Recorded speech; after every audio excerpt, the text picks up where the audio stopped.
Wow, are we really on part 7 of SHMUP Stravaganza? I guess we are. Here we go again on my... Well, I'm going to load Thunderblade for Sega Master System, which is the video that I ended up in the tail end of part 6. Impeccably incredible timing as far as the video transition into 3D and ending in a cliffhanger. I actually, and honestly, ran out of video at that point. It was at the 4 gig point. And it was just great timing. I never edit my videos, despite any flubs, mistakes, or goofs. I'd rather just leave everything intact and not have a max headroom style appearance with a bunch of nervous tics like many people have when they do their 500 to 1,000 edits per video. But this is by far one of my absolute favorite shmups of all time. I have very strong nostalgic ties to this game. And they do have a port of this as well on the Sega Genesis / Mega Drive, as well as Space Harrier. And I think that both the arcade versions as well as the Sega Master System versions of both are by far superior to the Sega Genesis / Mega Drive variants. But I used to borrow this game along with Alice Kid in Miracle World, Adventure Island, and several other games from a local neighborhood kid's father who happened to have a Sega Master System and many awesome games. And these games were not very easy to come by because Nintendo used strong arm tactics at the time. And they told stores, hey, if you carry any Sega merchandise such as the Sega Master System, we're not going to give you a Mario 3. So they basically strong arm tacticked them, and only a few stores in my neighborhood even had Sega Master System. It was incredibly hard to come by due to Nintendo trying to monopolize the industry. But right now I'm doing a figure 8, which is incredibly useful as a tactic and maneuver in many shmups to avoid enemy fire. It works great in many games, and you can also do a safe spot where you stay at the corner of a screen and move accordingly, but generally you can do a figure 8 and avoid most enemy fire, and just vary it accordingly. Pretty awesome, but Thunderblade in general has an overhead stage, then a 3D stage, and then an overhead stage where you do the boss battles. And it is pretty awesome. I played the game countless times, big fan of it, and the music never gets old, sound effects never get old. Always fun to dig it up as a classic treasure. But I'm going back to the main user interface and we're going to load another game now. And right now I'm doing a test, a personal test right now. I have by far more games in the user interface than I should have right now. Normally I'd recommend having just 30 of these so that you could have 120 suspense states. Right now I have over 100 for this personal test. But right now I'm going to load an Amiga game, which up until just a few days ago was absolutely agonizing, no pun intended, to even run on the NES SNES Classic due to its very advanced aggressive configuration tactics that are necessary to run the UAE configuration files with the core. I've been communicating with qclart, and he's been communicating with me, and we have a few others involved that are trying to get the best possible juice out of running all of these more aggressive nature AGA games. And if any of you find any personal findings that make these UAE configuration files run better, definitely report them to me on Reddit or on YouTube comments, messages, etc. We're going to try to have a great collection of Amiga games running as best as they possibly can. But this is an absolutely beautiful game that still requires a little bit of performance tweaking. At first glance, it really has presentation very similar to Calibri, which is on 32X, an equally beautiful game. And they both have beautiful, exceptionally awesome scores as well, music-wise. I mean, piano, orchestral music, they're both incredibly awesome. But if you want a beautiful presentation shmup, this and Calibri are definitely two of them. But we have a little bit of a longer intro here, and one of the things to notate about this core is if you ever happen to bump the button and have something pop up on the screen, like keyboard and such, you may potentially lose your controls. So what I typically do, I've gotten in the habit of going into quick menu, controls, and I will toggle the controller and go right back. And as long as you're not bumping stuff, you should be able to re-establish your controls. But there is a bit of an extended sequence here, and then you can finally get into the game. As I mentioned, it requires a little bit of a performance upgrade, but we have this going pretty darn well right now, and it'll only get better over time with user feedback and input. But every single release, and especially with the RetroArch releases, I'm going to try to do performance tweaks to help this core and the many games that run with it out. But But yeah, I bumped the Amiga menu right there, and if I happen to lose my controls, I would simply go back into quick menu, controls, and toggle the controller. And you can additionally push the select button, you should be able to get your controls back as well. But we're going to try to get past this extended intro, which is very, very similar to Shadow of the Beast, where you just have to be patient and you'll finally get into the game. And of course, anyone who's played this on the original Amiga would definitely know what I'm talking about. They know the load times already. But we should be in game here within the next minute or so. And another thing that qclart put together that you can see in his latest tutorial is the ability to do cheat files for these games, and I'm going to help you guys out with running those better. We're going to try to optimize and streamline that whole methodology so you can have infinity lives and all kinds of good stuff for all your Amiga games. So I'm going through this extended sequence here with an incredible score. Not quite as bad as playing Okami. Even though Okami is an exceptional game, I timed it at taking approximately 20 minutes to be able to even get in-game for the very first time you play it, due to the opening cinematics.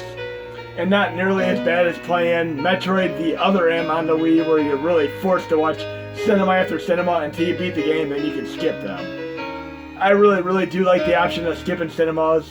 I really, really do. But I'm going to try to get into this game by changing quick menu controls one more time. And let's see if we can get this game going. See, I lost my controls, so I'm doing it one more time. And again, this is one of the minor gripes I have with the core, is that you can lose your controls anytime, so I just toggle it and go right back to it. Now I have my controls again. And the select button could also be used, so you can go into quick menu controls, as well as push the select button, and at least one of them will work. I lost my controls again, so I'm going to do it one more time. Toggle it. Resume. Now I have my controls. But again, that is the biggest gripe I have with the core, is just controls disappearing once in a while. But really, really digging the presentation here. Incredible music, incredible gameplay, incredible graphics. And I can't wait to get a great performance upgrade for this so the game runs better. I'm pretty sure we're going to be able to get it running better, but it's an absolutely beautiful game. And even with the latency issues it's having with the music right now, I'm still digging this incredible game. Definitely one of the better shmups that you can play on the Amiga.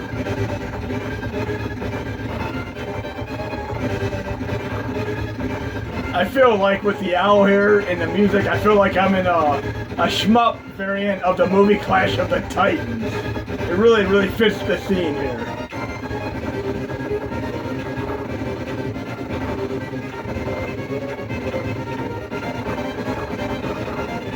Very, very beautiful game here. So I'm going to move on to another game here. Again, remember, you can push the select button or go into quick menu, controls, and reestablish your controls. But just remember that there's a little bit of a gripe that you're going to have to deal with when you're running the PUAE Amiga core. But we're going to move on to a few more games here for part 7. We got 2 fantastic ones out of the way thus far. We're going to move on to an incredibly awesome PlayStation 1 one. If you're a huge Star Fox fan, I'm going to show you a very, very similar-minded Star Fox game. And I'm going to the PlayStation core for this one. And again, if you ever are doing folders and you exit, you're pretty much always going to end up at the RetroArch thing when you exit. So it works out quite well that way. But right now I'm loading Vanarch Astro Trooper, sorry. I've seen Super Troopers enough times to be able to pronounce the word Trooper. I still need to see Super Troopers 2. I really, really want to see that, but unfortunately I had to choose between watching that or the new Avengers movie, and Avengers won this time around, but I'm still going to see Super Troopers 2. But right now we're loading Vanarch Astro Trooper for the PlayStation 1. An incredibly awesome, very, very similarly minded space shooter similar to Star Fox. Great cult classic gem of a game on the PlayStation 1. This is also one of the games that if you use ripping tactics and rip the music and videos from it, you'll have invisible graphics. So you need to know what you're doing when you rip this game, or just run it intact via USB host.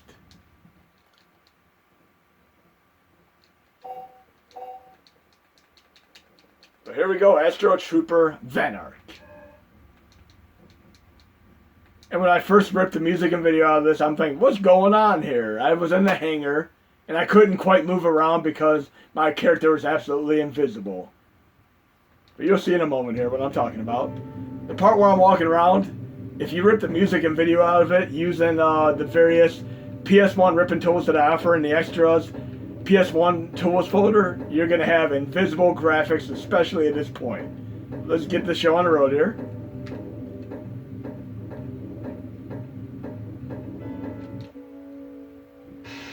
And we're going to try to get to an action level here. Briefing room. Much, much harder to do if you cannot see your character.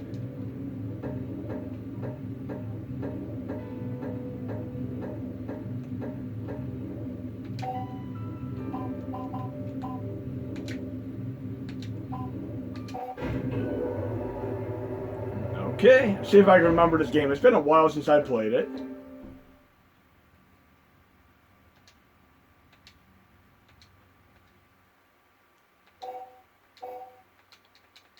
And up until USB host, there really wasn't much way to play this because ripping it would give you invisible graphics. But here we go, we're playing it officially right now. But very, very much like a Star Fox game, and it gets even better as you play throughout the game. I really, really feel like I'm playing Star Fox on PlayStation 1 right now. Even the music is quite similar.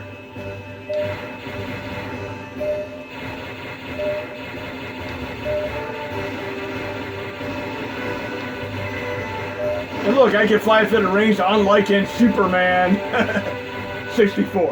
But definitely check this game out. I'm not going to show you too much of it because I want you to be surprised for yourself. But this is Astro Trooper Van Ark. An incredibly awesome game, and both this and Omega Boost are two of my gem favorite classics to go back to again and again on the PlayStation 1. Definitely check them both out. We're going to do another PlayStation 1 that I've passed by in all parts, 1 through 6, but I've not really played it yet. I'm going to show you right now. We'll be there in a moment as I exit. And there's one very, very special thing about this game that I'm going to show you. Some of you may try to run it, and it won't work. I'm going to show you how to get it to work. We're loading Xanac X Xanac.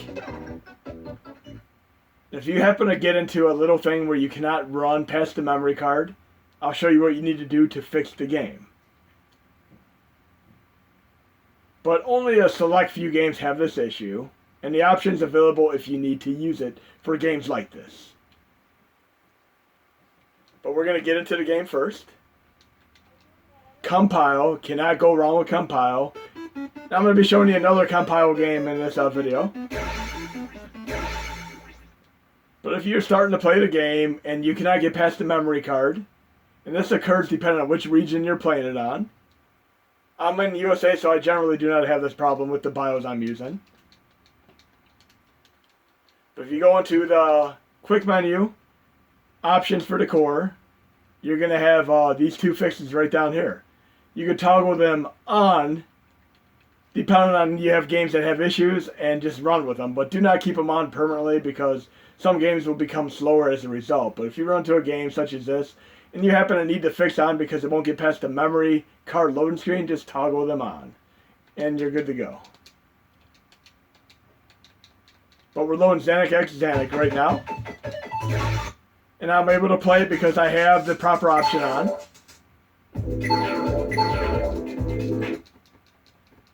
Again, only turn the options on for games that you need them on for. And you'll know when you play them. But a great pick-me-up, quick-me-up play game. And Xanac, I believe Xanac was one of the very, very first games I've ever played shmup-wise. The original Xanac.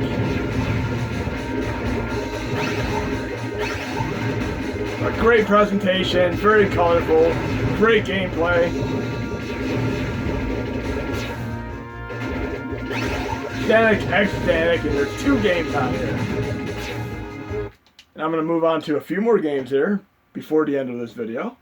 We're going to move back to some Sega CD games because I did not do enough of those yet. There are some great shmups on the Sega CD, of course.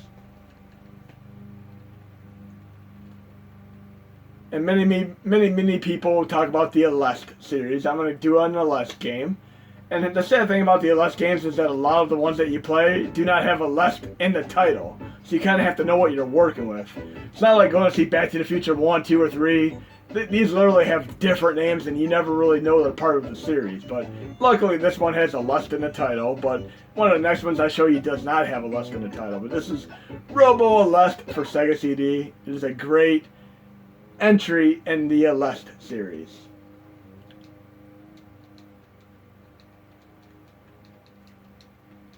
But this is for Sega CD, and of course you will need the BIOS installed in order to play this.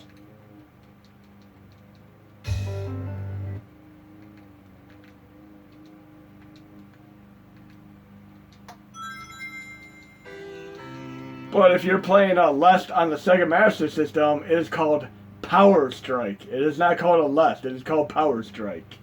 So just keep that in mind if you want to play the original one. Here we have Tengen here, which is actually the company Atari, and many of you know the story of Tengen, that they were basically made to counteract Nintendo's intervention techniques as far as licensing games. They made it where you had to pay $10 just to be able to get a game onto the original Nintendo, and that really hurt a lot of companies. So Atari circumvented the techniques to doing it and started releasing games like Gauntlet, Tetris, etc. under their own name, Tengen. And of course Nintendo took them to court over this, and they eventually worked things out and got officially licensed on the system. But this is Robo Aleste on the Sega CD. And you do see me talk quite a bit about video game history. I have many video game history books, and I've read through them all, and it's always incredibly awesome going through the various stories and lawsuits that many companies, especially Nintendo, has encountered. I mean, there's a time when Nintendo tried suing Universal because King Kong was a ripoff of Donkey Kong. I mean, and vice versa.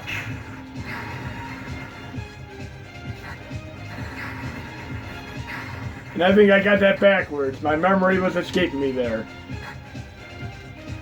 It was actually Universal suing Nintendo because Donkey Kong was a ripoff of King Kong.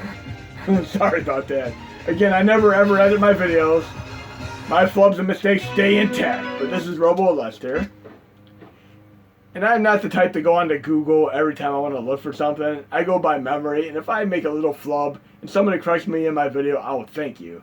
I'm not going to live on Google all day searching for stuff and trying to get it all as a matter of fact. I'm going to go by my recollection of memories and hope they're right. And if I screw up, the enjoyment factor is there for you guys and gals to enjoy.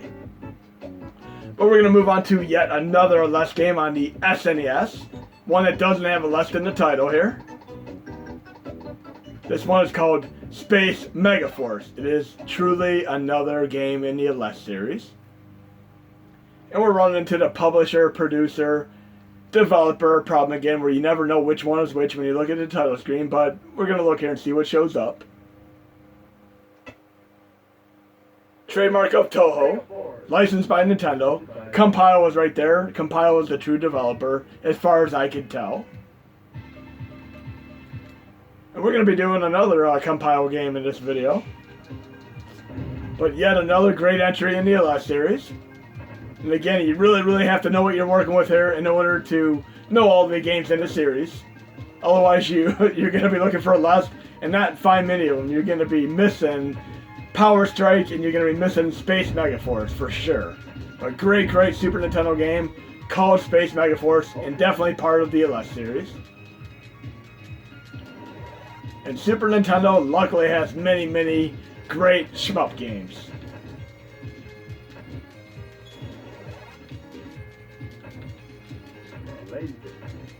Okay, it's time to move on to another game here. We got time for a few more. Let's see what else we go. Let's go back to a Nintendo game, since after all we started with this whole RetroArch and such, and modding with Hashi and such on the NES Classic. So we got to give some love to the original NES games again. And we're going to get into yet another compile shmup. And I usually do not play hacks or such, but I'm going to play a hack right now that is actually an exceptionally well done hack. for the NES. It is called Guardian Legend Secret Edition for those of you who really know the original Guardian Legend inside and out. This is a great hack of the game if you want to play something a little bit different that is a variant of the original Guardian Legend. But let's pay attention to the title screen and see what company's behind this. Irem and Compile. Can't go wrong there.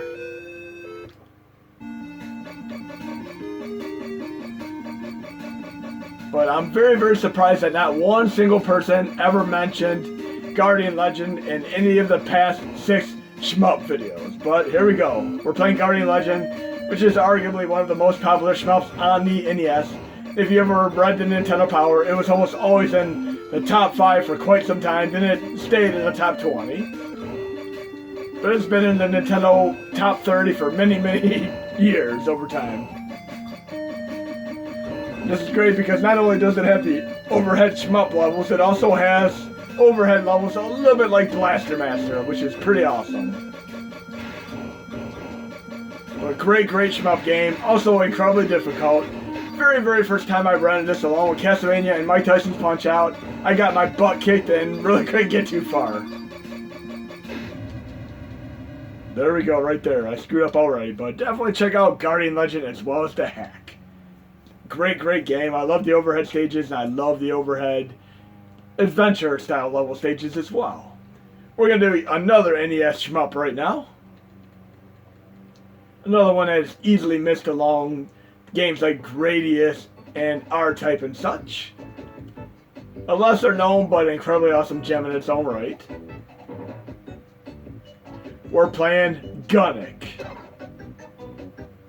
This is yet another game that slips through the cracks and is not as well known by many people, but is an exceptional shmup on the NES that is well worth your time in playing.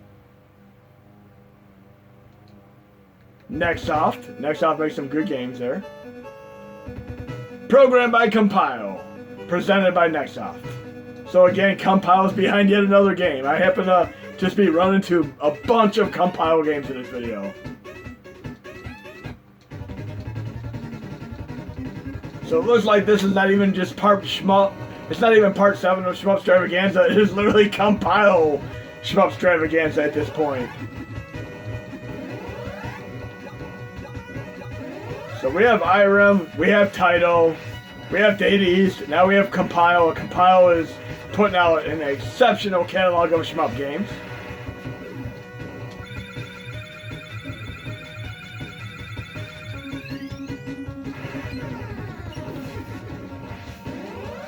This is got a great game, definitely worth checking out.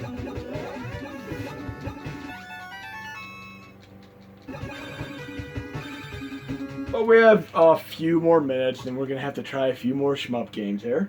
We're going to move on to another one that is a great Sega classic, and there's an incredible port of it on the Sega Master System. And there are some Easter eggs in the Sega Master System version that I've always been fans of. I'm going to load the game very quickly here. It is none other than Choplifter, and when I had my Atom computer made by Coleco many years ago, Choplifter was one of the games that I played the most, along with the Dragon Slayer game. But we're going to go back to Sega Master System here. And we're going to load Choplifter for the Sega Master System.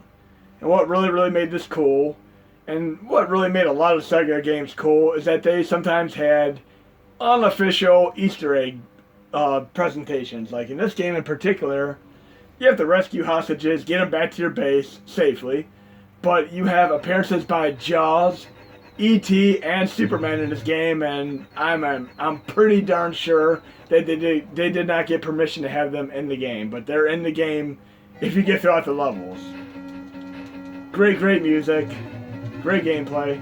Another game that had some nice Easter egg appearances, but they were edited out in future revisions, is you could play the original Revenge of Shinobi on Sega Genesis, and you have appearances by the Incredible Hulk, Batman, Joker, and even the Terminator, but many of them were edited out of the game in future revisions, but it is almost impossible not to think of them as anything but what I just said when you play the games. But great game here. Very, very challenging. I never really made it too far in the original game that I played on the Atom computer.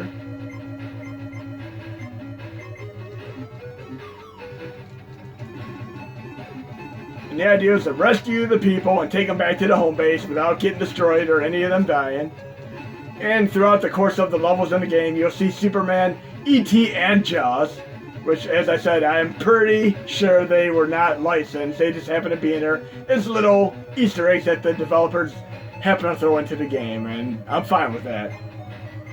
But this is Choplifter.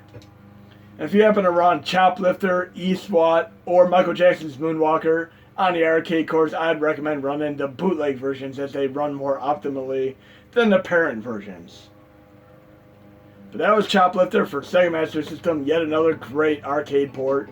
As I said, Sega Master System holds up incredibly well with arcade ports. But we have time for a few more games here. I'm glad we're still not out of time here.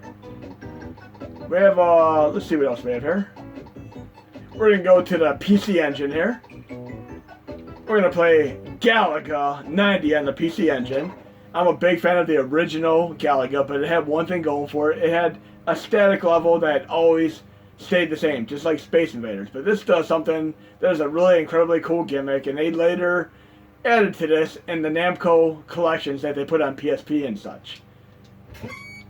So it starts out like your everyday, ordinary Galaga game with a nice added bonus, as you will see.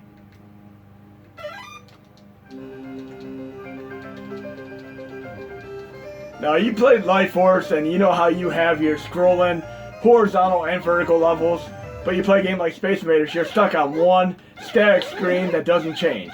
But guess what? You play this game right here, you get through a couple stages, it actually turns into a vertical style, Life Force style screen, and it is awesome. And Galaga never gets old. I love the color here. Great, great game. They did do a Galaga 88 in the arcade as well, but this right here is my personal favorite Galaga game. We'll try to get a couple stages in really, really fast and get to our vertical scrolling stage. Hopefully I'll do that before the video is over.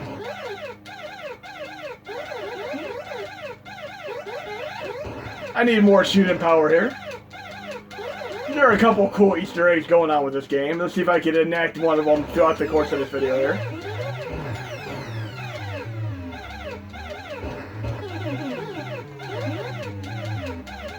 One is the bonus shooting stages. Two is your ability to double your fire up, which many of you who have played Galaga know exactly what I'm talking about.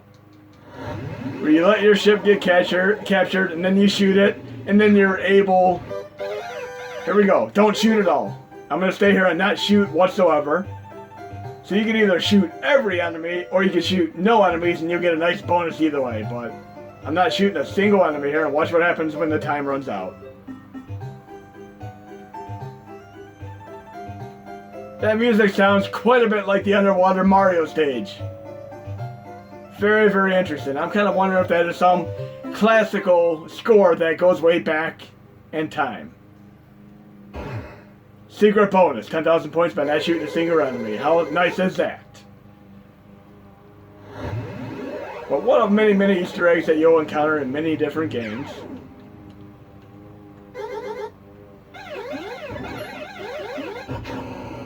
Don't want to lose my lives yet. I want to show you the scrolling vertical stage that's coming up here.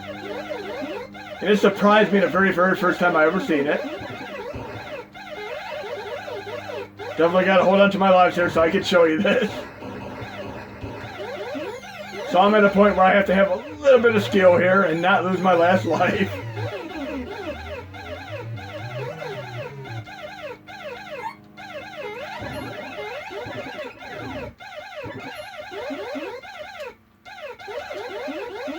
Almost there.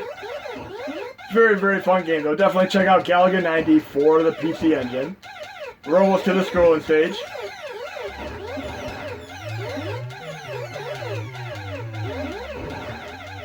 I don't have any ships in reverse. You don't want to let your ship get captured if you have none in reverse, or your game will be over.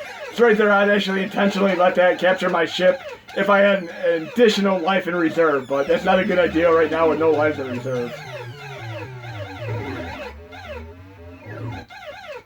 Okay. Gotta still play with some skill here, or hopefully get a free life. So even though I'm doing a showcase of games, I have to have a little bit of skill to show you some of the cooler stuff in these games.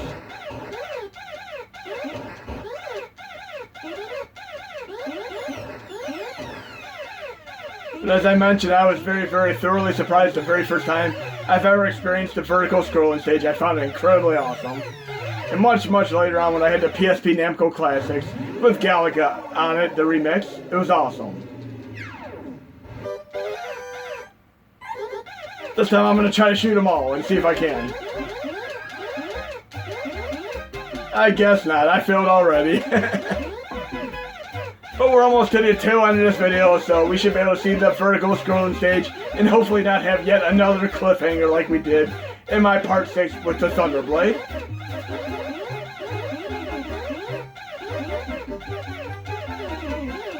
My bonus should not be quite as good now. Okay, here we go. Let's see if I'm at the scrolling stage yet.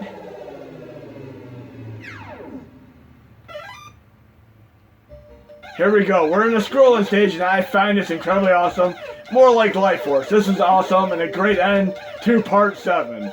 So guys and gals, definitely feel free to request more games and for part 8. But look, I have a scrolling stage that is vertical. And many of you would have never even known this unless you played a few stages in and saw that this is quite not your normal Galaga game. So hope you enjoyed part 7.